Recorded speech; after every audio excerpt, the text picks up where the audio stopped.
السلام الله عليكم ورحمة الله تعالى وبركاته كنا تورا سنداوي من قصة نقدر ونسان كسر دوادا وركي تلفزيون كوابري وركادو الله وود لقدر وحي نسو عسين دون رجع حسين حسن عدا وركم وحاب مانتا ستة صادي كي ماريا مجال الله سعانو دي حرمتها قبل كسول قد بدأ الدواد أنت وحكم دا مدحونا دولة فدرال كالصومالية مانتا صحيح شرعي الدروشين كقرن كالصومالية قاركم دا محدد عفماته هي لبوه الله وخلاف لنك وحبر شد أسوكر الحجري مدحونا الصومالية محمد عبد الله فماتو قاركم دا سراكيش إذا ماذا قلب كسيد الصومالية كقاضي حلالكي استمر كان سراكيل عصم عابي قد بدأ يقضي بكرة دولة ندو الله وود لقدر هات نقصد وهذا وركي أوفيسان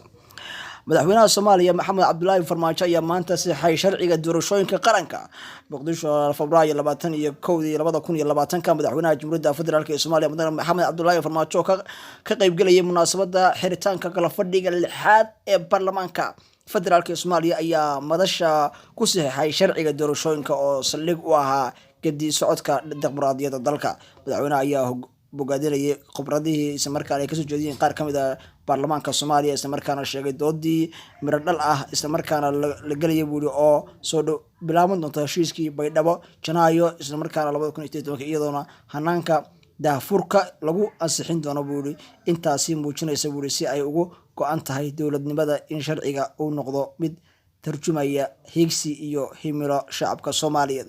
waxaanu aragtida in kadib laydin soo celin doono awoodiina maanta oo ay gacanta ku jirto in golaha shacabka iyo aqalka sare ay hore u soo ansixiyeen aniguna oo madasha ku ansixin doono caawa si aad ugu cadeysaan xisbiyada iyo sidoo kale qof kasta oo kamid ah dowladda federaalka ee Soomaaliya kusoo dhawaada khudbadii madaxweynaha dowladda federaalka ee Soomaaliya oo maanta u jeediyay madashan oo loo fadhiyay xiritaanka fadhiga lixaad ee golayaasha sharci dejinta dalka ayaa madaxweynaha jamhuuriyadda federaalka Soomaaliya mudane Maxamed Cabdullaahi Farmaajo waxa uu kaga dhawaaqay in awoodda dib loogu celinayo dadweynaha si ay iyagu u doortaan adeegayaashooda hogaamin doona madaxweyne Farmaajo oo ay hareer taagnaayeen guddoonka labada aqal ee baarlamaanka ra'iisul wasaaraha iyo ra'iisul wasaare ku-xigeenka ayaa bulshada iyo mas'uuliyiinta kale ee ka soo qayb gashay munaasabadda ku hor saxiixay sharciga doorashooyinka dalka oo ay dhawaan ansixiyeen golaha shacabka iyo aqalka sare bismillaahir rahmaanir rahiim madaxweynaha jamhuuriyadda federaalka Soomaaliyeed markuu arkay qodobka 87 farqada koowaad iyo farqada labaad ee dastuurka markuu arkay qodobka 9aad xarafka fa ee dastuurka markuu arkay warqada gudoomiyaha golaha shacabka baahida loo qabo in la ansixiyo lana meel mariyo sharcigan waxa uu madaxweynuhu soo saaray sharcigan qodobka koowaad laga bilaabo markuu madaxweynuhu saxeexo sharcigan waxa si rasmi ah loo ogolaaday sharciga doorashooyinka heer federaal marka uu madaxweynaha jamhuuriyadda federaalku saxeexo sharcigan waxa loo daabici doonaa faafinta rasmiga ah ee jamhuuriyadda federaalka Soomaaliyeed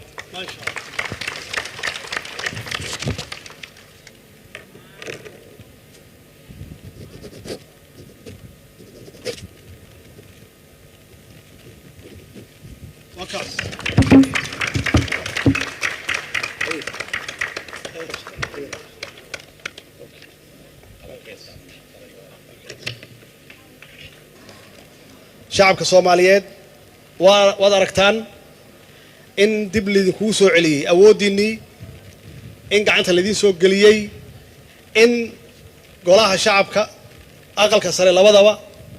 iyo anigu aan caaw halkan ku seexay inaan doonayno in aad gacanta ku qabsataan awoodiina aad ugu codeysaan xisbiga aad doonaysaan iyo shakhsiga aad doonaysaan madaxweyne Maxamed Cabdullaahi Farmaajo ayaa sheegay in baarlamaanka 10aad ee qaranku ka tilmaaman yahay baarlamaanadii dalka soo maray marka laga tusaale qaato tirada sharciyada muhiimka ah ee meel mariyeen iyo sida ay u kor joogteeyeen howlgudashada hay'adaha dawladda waxaan rabaa inaan u mahad celiyo baarlamaanka labada aqal oo runtii kalfadhiga hadda ugu dambeeyay lixaad shaqo aad iyo aad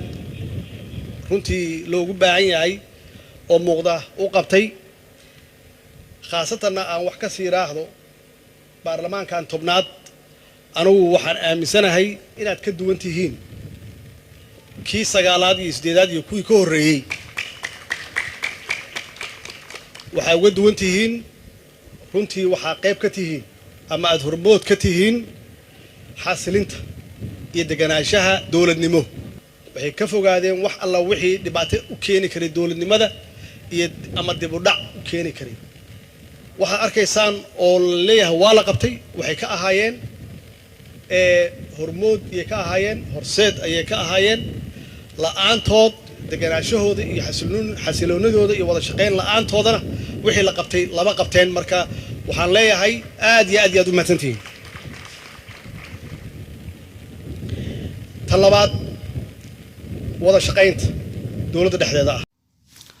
hoggaanka aqlabiyadda baarlamaanka Kenya Aadan Barre Ducaale ayaa lagu eedeeyay inuu cunto dhacday u qeybiyay carruur ku jirta oo agoon ah xeryaha qaxoontiga ee magaalada Gaarisa. hase yeeshee Aadan Barre Ducaale ayaa ku tilmaamay wararka sheegaya in cunto dhacday uu qeybiyay xarunta lagu xanaaneeyo carruurta agoomaha ay ku taala magaalada Gaarisa.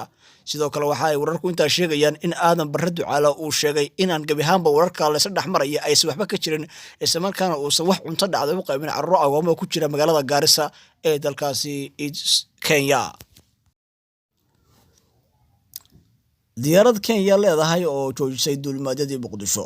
wararka ka soo baxaya ayaa sheegaya in shirkadda diyaaradaha ee Choma oo ku mid ahayd shirkadaha ugu qiimaha hooseeya ee dalka Kenya ayaa ku dhawaaqday inay joojisay dhammaan duulimaadyadii ay ku tagi jirtay garoonka diyaaradaha ee Aadan Cadde International Airport ee magaalada Muqdisho sabab jira awgooda. warkeeda kala socotaan telefishinka waa bari xarunta dhexe uu ku leeyahay magaalada Laascaanood ee xarunta gobolka Sal. waa laga inta warku waxay la socodsiin aniga Xuseen Xasan Cadda. inta warku waxay ku kulmeen. Assalaamu alaykum wa rahmatullahi ta'ala wa barakatuh.